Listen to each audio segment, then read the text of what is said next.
শুরু করিতেছি মহান আল্লাহর নামে, যিনি পরম করুণাময় এবং অত্যন্ত দয়ালু। এটা আমার কথা না, এই দালালের কথা। শুরু করিতেছি মহান আল্লাহর নামে, যিনি পরম করুণাময় এবং অত্যন্ত দয়ালু। শুনেন, যে ক্রাইসিস মোমেন্ট আসলেই, জাতির জীবনে যখন ক্রাইসিস মোমেন্ট আসে, তখনই কিন্তু সুবিধাবাদী মানুষের জন্ম হয়। আমি আপনাদেরকে একটা কথা বলতে চাই, ডক্টর মোহাম্মদ ইউনূস যখন প্রথমে নোবেল পান, প্রথমে আমরা সবাই কিন্তু আনন্দিত হয়েছি, কিন্তু একটা কারণ এখন পর্যন্ত আমি মিলাইতে পারি নাই, যে ক্ষুদ্র ঋণ সুদের ব্যবসা করে একটা মানুষ কিভাবে নোবেল পায়। এবং আপনি আরেকটা জিনিস বাংলাদেশের বিবেচনায় আপনাদেরকে বলতে চাই, ক্ষুদ্র ঋণের ব্যবসা করে, ব্যবসাতে ঋণ নিয়ে কেউ বৃহৎ হয়েছে আমার জানা নাই। দালালের সম্পূর্ণ কথা শুনে আমার তাকে একটা কথাই বলতে মন চাচ্ছে। ব্যারিস্টার সুমন সাহেব, আপনি যখন দেশে ছিলেন তখন আপনি যে চামচামি করতেন এই স্বৈরাচারী সরকারকে নিয়ে, আপনার অভিভাবক, আপনার মা, এই মায়ের ভূমিকা ছিল কি এই দেশের জন্য, সর্বসাধারণের জন্য?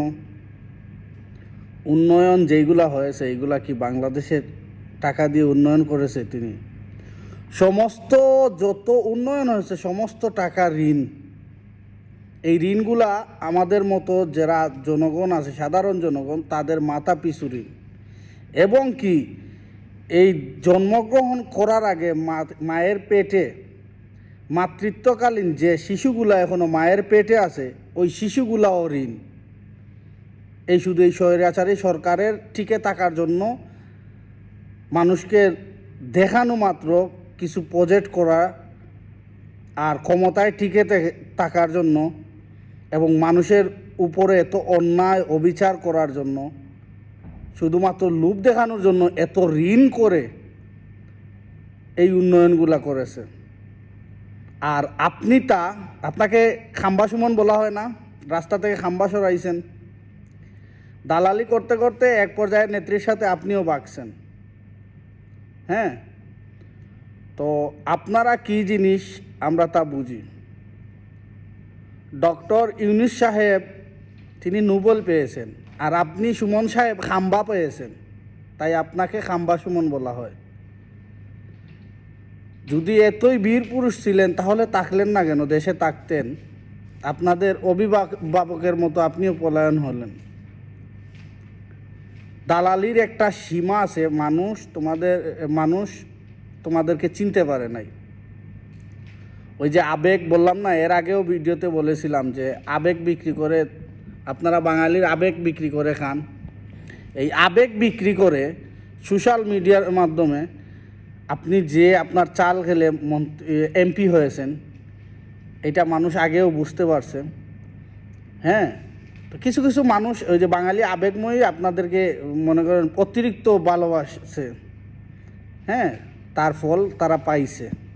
এখন বুঝতে পারতেছে যে এই বাংলাদেশে দালাল কারা, সরকারের চাটুকার কারা, তাদেরকে অবশ্যই চিনতে পারছে। শুধু আপনি না, আরও অনেকেই আছে সোশ্যাল মিডিয়া যারা নিজেদেরকে মানবতার ফেরিওয়ালা বলতো।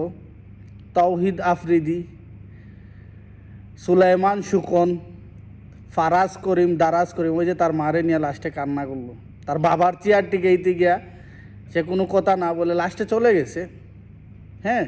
তো এদের মুখোশ উন্মোচন হয়েছে। আরও আছে। এরপরে বাংলাদেশের খেলোয়াড় যেগুলো ছিল, পা চাটতে চাটতে চাটতে চাটতে এমপি মন্ত্রী হওয়ার চিন্তাধারা করছিল। সবাই দুনিয়াতে ক্ষমতার লোভ করে, ক্ষমতা বেশি দিন টিকে থাকে না, এটা দেখিয়ে দিয়েছে। এইটা আল্লাহ তাআলারই এখতিয়ার, এইটা যুগ যুগ ধরে চলে আসছে।